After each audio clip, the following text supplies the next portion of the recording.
Morning class 5. Hope you all are fit and fine. So students, in chapter 9 food and nutrition we already have learned about nutrients, water roughage, balanced diet and deficiency disease, in which we have read protein and carbohydrates deficiency disease, vitamin deficiency diseases, and today we are going to learn the mineral deficiency disease and the shortage of food. Okay, so let's start. Mineral deficiency disease. The first one is anemia. Anemia is the deficiency of iron in the body. Anaemia एक mineral deficiency disease है और iron नाम का जो mineral है ये अगर कम हो हमारे डाइट में तो ये बीमारी हो सकता है. Iron helps our body to make haemoglobin which helps blood to carry oxygen in the body. तो आयरन जो है ये हमारे बॉडी में हीमोग्लोबिन बनाने में मदद करता है और हीमोग्लोबिन क्या करता है, ऑक्सीजन कैरी करने में मदद करता है. ओके, हीमोग्लोबिन जो है वो ऑक्सीजन को कैरी करता है, खून के साथ मिला के ऑक्सीजन सारे बॉडी पार्ट्स में पहुंचाता है. In anaemia the haemoglobin count in blood becomes low and blood can not carry enough oxygen. So anaemia अगर किसी को होता है तो हीमोग्लोबिन जो है ब्लड में उसका काउंट कम हो जाता है क्योंकि हीमोग्लोबिन प्रोड्यूस नहीं हो पाता है और ब्लड जो है उसको जितना ऑक्सीजन कैरी करना चाहिए उतना कैरी नहीं कर पाता है. The symptoms of anaemia include weight loss, lack of appetite, pale skin and tiredness. तो एनीमिया अगर किसी को होता है तो एक तो उसका वेट लॉस होता है, दूसरा उसका स्किन का कलर्स दूसरी तरह की हो जाता है, येलोइश, और हमेशा वो टायर्ड रहते हैं. Foods like spinach, eggs, meat and dry fruits which are rich in iron should be taken to cure anemia. तो एनीमिया से बचने के लिए, एनीमिया से बाहर आने के लिए सबको क्या करना पड़ेगा, आयरन रिच फूड जो है वो लेना पड़ेगा. अब आयरन कौन सी फूड में ज़्यादा रहता है, एक तो स्पिनच, दूसरा एग्स, मीट, ड्राई फ्रूट्स, ये सारे चीज़ में बहुत ज़्यादा अमाउंट का आयरन रहता है और इसी को खाने से ठीक हो सकता है anaemia. Okay, next one is goiter. In goiter, the abnormal enlargement of thyroid glands in the neck region is caused by the deficiency of iodine. तो goiter एक तरह की बीमारी है जिसमें एक थायराइड ग्लैंड होता है यहाँ पे, वो थायराइड ग्लैंड जो है वो पूरा फूल जाता है. ओके, और ये होता है आयोडीन अगर कम है आपके खाने में तो आपको हो सकता है. फिगर में देखो कि किस तरह की दिख रहा है. The malfunctioning of thyroid glands leads to the slowing down of physical and mental growth. तो ये जो थायराइड ग्लैंड्स है, थायराइड ग्लैंड्स का बहुत सारा काम होता है हमारे बॉडी में, ठीक है. तो ये क्या करता है, हमारा फिजिकल और मेंटल ग्रोथ को कम कर देता है. अगर किसी को ये गोइटर हुआ तो उसका मेंटल एंड फिजिकल ग्रोथ जो है वो कम हो जाता है. Goiter can be prevented by taking a sufficient quantity of iodine in the diet. तो goiter जो है उसको अगर रोकना है आपको क्या करना होगा, sufficient quantity में आयोडीन आपको खाना पड़ेगा. Seafood and iodized salt are the best sources of iodine. तो आयोडीन जो है कौन सी खाने से आपको मिलेगा, एक तो सी फूड, यानी कि सी फूड मतलब आप समझ सकते हैं कि समुद्र से मिलने वाला फूड, जैसे कि फिश होता है, बहुत अलग अलग तरह की फिश जो समुद्र से आता है वो फिश खा सकते हैं, या आयोडाइज्ड सॉल्ट जो है वो खा सकते हैं. Clear. Then next topic is shortage of food. Many people in our country do not get even one proper meal a day. तो हमारे कंट्री में बहुत ऐसे लोग हैं जिनको एक टाइम का खाना भी नसीब नहीं हो पाता है. हमें तो खाना मिलता है लेकिन हम लोग नखरा करते हैं कि नहीं ये नहीं खाएंगे, वो नहीं खाएंगे, इस तरह के बहाना करते हैं. लेकिन बहुत ऐसे लोग हैं जिनको एक टाइम का खाना भी सही ढंग का नहीं मिल पाता है. They suffer from many deficiency diseases caused by malnutrition. तो वो लोग जो है जिनको एक टाइम का खाना भी सही ढंग का नहीं मिल पाता तो उनको न्यूट्रिशनल रिक्वायरमेंट क्या फुलफिल हो पाएगा, नहीं होगा. तो न्यूट्रिशनल रिक्वायरमेंट फुलफिल अगर नहीं होगा तो वो बहुत तरह के डिजीज के अंदर से गुजरते हैं. ठीक है, बहुत अलग अलग तरह की डेफिशिएंसी डिजीज उनको पकड़ लेते हैं क्योंकि उनका कोई भी न्यूट्रिशन रिक्वायरमेंट प्रॉपर तरीके से फुलफिल नहीं हो पाता है. Sometimes the shortage of food is caused by natural factors like droughts or floods, and sometimes by other factors like poverty, work, black marketing or illegal boarding. तो ये shortage जो है फूड का, खाने का कमी के कारण बहुत तरह की डिजीजेस हो रहा है. उनको प्रॉपर खाना उनको नहीं मिल पा रहा है, एक टाइम का खाना भी पूरी तरह से नहीं मिल रहा है, तो उनको ये सारे डिजीज हो रहा है. तो खाना कम क्यों मिलता है उनको? एक तो हो सकता है कि कभी बाढ़ आ जाए, कभी सूखापन आ जाए तो फसल नहीं उग पाता है, तो खाना उस टाइम नहीं बन पाता है, राइट. और दूसरा है कि जो इंसान ने करते हैं, जैसे कि वार अगर होता है, कभी दो देश के बीच में जंग लड़ता है, तो उस टाइम भी इस तरह की स्थिति कंडीशन होता है. फिर ब्लैक मार्केटिंग, अभी तो हर जगह पे ब्लैक मार्केटिंग स्टार्ट हो चुका है. सही तरीके से कोई भी चीज मार्केट में नहीं मिलता है, सारे ब्लैक करते हैं, है ना, इलीगल होर्डिंग. तो अब देखो जो नेचुरल है फैमिन क्या होता है? A famine is a situation in which enough food is not available for everyone. Famine एक ऐसी सिचुएशन है जहाँ पे इनफ फूड सबको नहीं मिल पाता है, जितना सरवाइव करने के लिए जरूरत होता है उतना भी नहीं मिल पाता है. Weather plays a major role in agriculture. तो ये फैमिन जो है ये एग्रीकल्चर के लिए भी होता है. ओके, प्रॉपर एग्रीकल्चर अगर कभी नहीं हो पाया तो उस टाइम इस तरह की सिचुएशन, फैमिन जैसा सिचुएशन आ जाता है. Droughts and floods equally affect crop production. कभी ड्रॉट्स आ गए, सूखापन, यानी कि पानी मिल ही नहीं रहा है पौधे को, तो क्या वो सर्वाइव कर पाएगा? क्रॉप सर्वाइव कर पाएगा? नहीं कर पाएगा. और कभी अगर फ्लड्स आ जाए, सारी चीजें डूब जाएगा, तो ये दोनों इक्वली अफेक्ट करता है क्रॉप्स को. Okay, when there is very little और no rainfall, there is a drought and a drastic fall in agriculture production leading to a shortage of food. अगर कभी कई जगह पे बारिश बिल्कुल नहीं हो रहा है या फिर थोड़ा बहुत हो रहा है पूरा साल में एक दिन या 2 दिन, तो क्या होगा? पूरा सूखापन आ जाएगा उस एरिया में. तो एग्रीकल्चर कर पाएंगे उस टाइम? लोग नहीं कर पाएंगे, तो उस टाइम फूड का शॉर्टेज हो सकता है. On the other hand, when there is excessive rainfall or untimely rain, crops get damaged, thus leading to a shortage of food. तो दूसरी तरफ से अगर आप देखो तो एक जगह पे बहुत बारिश हो रहा है, बारिश होते ही जा रहा है, पानी निकल नहीं पा रहा है, बारिश होते जा रहा है, तो सारे फसल डूब जाएगा, सड़ जाएगा. तो उस टाइम पे क्या होगा कि फूड का शॉर्टेज हो जाएगा. So an acute water shortage or floods or damage caused to crops by pests or insects lead to a famine or a shortage of food. तो अगर पानी का कमी हो या पानी बहुत ज़्यादा हो जाए तो ये फैमिन जैसा सिचुएशन आ सकता है, फूड का शॉर्टेज हो सकता है. या फिर जो इंसेक्ट्स, पेट्स है, जो कीड़ा मकोड़े जो फसल को खराब कर देता है, उसके कारण भी कभी कभार ये फूड का शॉर्टेज हो जाता है.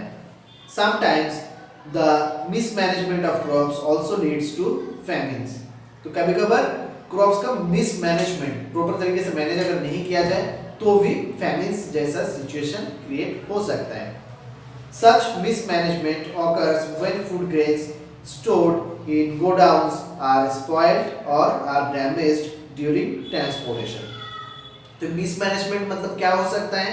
मिसमैनेजमेंट मतलब जब फूड ग्रेन्स को स्टोर किया जा रहा है गोडाउन में, मान लो बहुत सारा क्रॉप्स वगैरह आ गया, फूड्स जो है उसको स्टोर करना है इस रूम में. अब स्टोर करते वक्त अगर प्रॉपर तरीके से स्टोर ना किया गया, कहीं पे खिड़की खुला हुआ है, तो वहां से क्या होगा? चूहा वगैरह अंदर आएगा, खा जाएगा, बर्बाद कर देगा. या फिर ट्रांसपोर्ट जब किया जा रहा है, यहाँ से बंगाल में मुझे गेहूँ भेजना है, अब भेजते वक्त कहीं पे कुछ हो गया, जो बोरा वगैरह में डाल के भेजा गया और फट के सारे गिर गए, खराब हो गया, तो उस टाइम ये सारी चीजें जो है इसको मिसमैनेजमेंट कहा जाता है. तो उस टाइम क्या होगा? फूड का शॉर्टेज होगा. Black marketing and illegal hoarding also lead to conditions similar to a famine. तो इलीगल होर्डिंग और ब्लैक मार्केटिंग जो है इसके कारण भी फैमिन जैसा सिचुएशन क्रिएट हो सकता है. At a time when there is a shortage of food supply, shopkeepers hoard food items and later sell them at higher prices. तो यहाँ पे आप इलीगल होर्डिंग या ब्लैक मार्केटिंग किसको कहेंगे? मान लीजिए कि एक टाइम पे फूड का थोड़ा कमी हो रहा है, फूड सप्लाई प्रॉपर्ली नहीं हो पा रहा है, ठीक है। फूड सप्लाई जब प्रॉपर्ली नहीं हो पाता है तब मान लो मेरा एक शॉप है, मेरे पास फूड बाहर से आता है, मैं उसको सेल करता हूँ। अब मेरे पास फूड जितना आना चाहिए उतना नहीं आ रहा है, मुझे पता चला कि सप्लाई अभी बंद होना है, 1 महीने तक सप्लाई नहीं देंगे। अब मेरे पास बहुत सारा स्टोर किया हुआ है पहले से, लेकिन हम क्या देखेंगे 1 महीने तक आएगा नहीं, तो हम 2 दिन रोक देते हैं, कह देते हैं कि मेरे पास नहीं है। 2 दिन बाद कह देंगे कि हाँ आया है, इतना प्राइस बढ़ गया। अब 50 का चीज़ मैं कहा कि 200 में, अब 200 में क्या सब कोई खरीद पाएंगे? नहीं खरीद पाएंगे, लेकिन जिनको खरीदना है वो तो खरीदेंगे, ज़्यादा पैसा से भी खरीदेंगे क्योंकि मिल नहीं रहा है उस टाइम लोगों को। तो इस तरह प्राइस बढ़ जाता है और जो लोअर फैमिली से बिलोंग करते हैं उनको नहीं मिल पाता। पुअर पीपल कैन नॉट पे such high prices and suffer from mail nutrition. तो जो पुअर फैमिली से बिलोंग करते हैं वो लोग उतना हाई प्राइस से वो सामान खरीद पाएंगे? नहीं खरीद पाएंगे। तो उस टाइम क्या होगा, उनको वो खाना खरीदने का मतलब पैसा उनके पास है नहीं, तो वो नहीं खरीद पाएंगे और वो उनको खाना मिलेगा नहीं और उनका न्यूट्रिशन रिक्वायरमेंट फुलफिल नहीं हो पाएगा। नेक्स्ट टॉपिक है famine in Bengal. The Bengal famine of 1943 occurred during World War II। तो बंगाल फैमिन जो है, बंगाल में फैमिन हुआ था 1943 में, जबकि वर्ल्ड वॉर 2 चल रहा था उस time. It took place because the British burnt the rice fields in Bengal to stop the Japanese from entering India from the east। तो ये जो फैमिन हुआ था 1943 में बंगाल में, क्यों हुआ था पता है? क्योंकि उस टाइम ब्रिटिश लोग फील्ड में मतलब राइस फील्ड को पूरा बर्न कर दिए थे। क्यों? ताकि जापानीज जो है वो ईस्ट साइड से इंडिया इंटर ना कर सके, इसलिए पूरा बर्न कर दिए, जला दिए थे पूरा फसल को। They did not allow the rice laden ships from Burma to reach India, nor did they allow fishermen to catch fish in the rivers। तो उस टाइम वो बर्मा से जो शिप, राइस का शिप इधर आ सकते थे उसको नहीं आने दिए थे। इनफैक्ट जो लोग फिश पकड़ते थे रिवर्स में जाके, उनको फिश पकड़ने से भी रोक लिए थे। Scarcity of food grains lead to an increase in their prices, which went out of the reach of the common man। तो इसके बाद जब कम हो गया था फूड ग्रेन, कम है तो उस टाइम प्राइस ऑब्वियसली हाई कर दिया गया था, जो कि कॉमन मैन के हाथ के बाहर था, पकड़ भी नहीं सकते थे, इतना कीमत हो चुका था। About 3 million people died from starvation and malnutrition in Bengal due to this famine। तो वो जो फैमिन हुआ था 1943 में बंगाल में, उसमें करीबन 3 मिलियन पीपल मर चुके थे। 3 मिलियन पीपल मर चुके थे खाना ना मिलने की वजह से। Clear? Next topic and last topic जो है poverty. When people do not have enough money to buy food, they starve। In countries with large populations, there are many families on low incomes। तो enough money अगर आपके पास ना हो तो आप food खरीद नहीं सकते।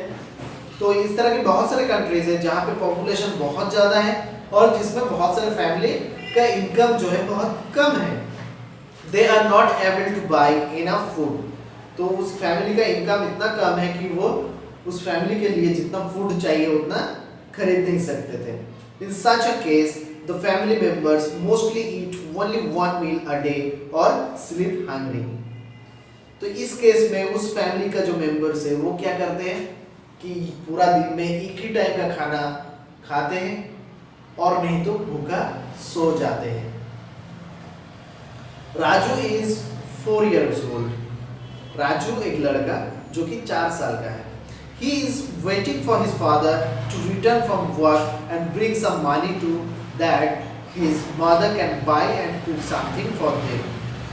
तो राजू एक 4 साल का लड़का है जो कि इंतजार कर रहा था अपने पापा के लौट आने की, जो काम में गए हुए थे कि उसके पापा लौट आएंगे, कुछ पैसा देंगे, उसके मम्मी कुछ सामान खरीद के खाना पकाएंगे। He and his two sisters have not eaten anything for the whole day as there is nothing in the house to eat. तो राजू का दो बहन पूरे दिन तक कुछ नहीं खाए थे। क्यों? क्योंकि घर में कुछ नहीं था खाना बनाने के लिए, न चावल दाल कुछ नहीं था, कुछ नहीं खा पाए थे वो लोग पूरे दिन से। तो वो इंतजार कर रहे थे कब उसके पापा काम से आएंगे, कुछ पैसा निकाल के देंगे, जहाँ से उसके मम्मी कुछ सामान खरीद के लाके खाना पकाएंगे।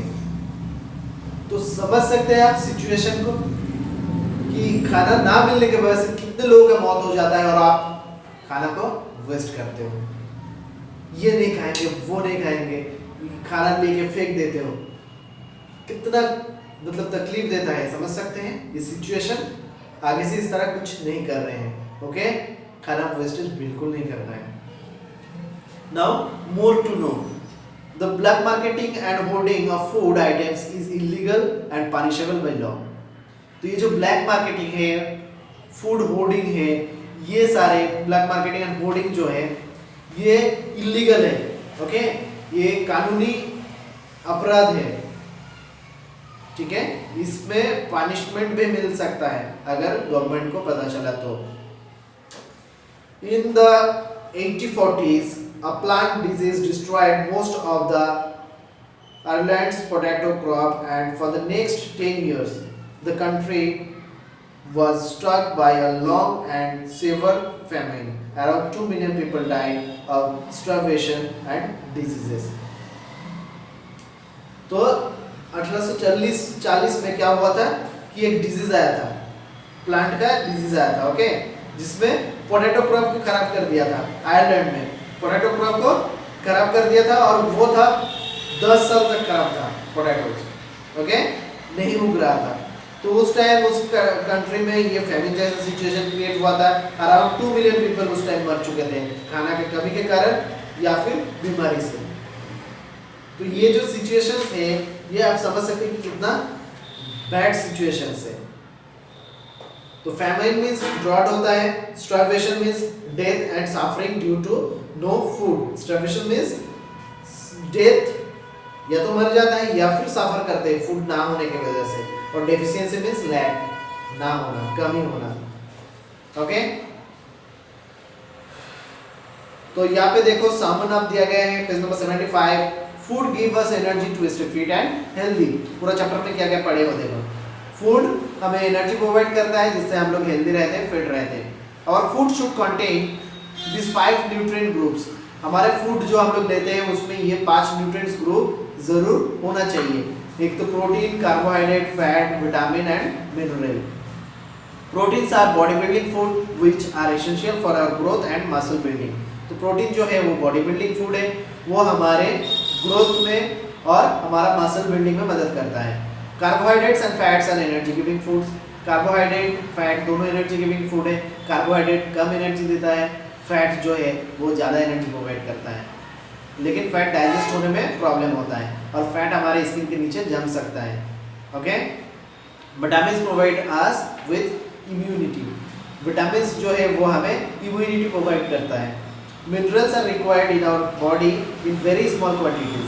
मिनरल्स जो है वो हमारे बॉडी में बहुत ज़्यादा अमाउंट में ज़रूरत नहीं होता है, थोड़ा ही क्वांटिटी में चाहिए होता है। Water and roughage help to excrete waste from our body. Water and roughage जो है वो हम लोग लेते हैं, उसका कोई न्यूट्रिशन रिक्वायरमेंट नहीं होता है, लेकिन वो हमारे बॉडी का जो वेस्ट प्रोडक्ट है उसको बाहर निकालने में मदद करता है, इसलिए हम लोग वाटर और राफेज लेते हैं। A balance diet give us required nutrition in the right amount every day. जो बैलेंस डाइट हम लोगों को लेना चाहिए, क्यों? ताकि राइट अमाउंट का न्यूट्रिशन हमें रेगुलर मिल सके। malnutrition leads to weakness and various deficiency disease। अगर प्रॉपर न्यूट्रिएंट्स आप ना लो, कोई न्यूट्रिशन का कमी रहे आपके बॉडी में, तो आप वीक हो जाओगे और बहुत डेफिशिएंसी डिजीज से सर्वाइव करोगे। A shortage of food is caused by natural causes like droughts or floods, and sometimes by other factors like poverty, war and black marketing and hoarding of food grains। तो food का shortage जो है वो कुछ natural कारण से होता है, जैसे कि ड्रॉट, सूखापन, फ्लड्स यानी कि बाढ़ आना, और कुछ अदर फैक्टर्स भी होता है जिसमें poverty, war and black marketing and hoarding of food grains. तो ये था हमारा पूरा चैप्टर्स. आई होप कि आप लोग बहुत अच्छे से समझ चुके होंगे. If there is any doubt you can ask through WhatsApp, through calling. Okay, now write down the whole chapters difficult word and its meaning, send it in WhatsApp group and then try to solve the short question answers like tick the right option, fill in the blanks. Okay, and next day we will complete the exercise. So for today, bye, have a good day.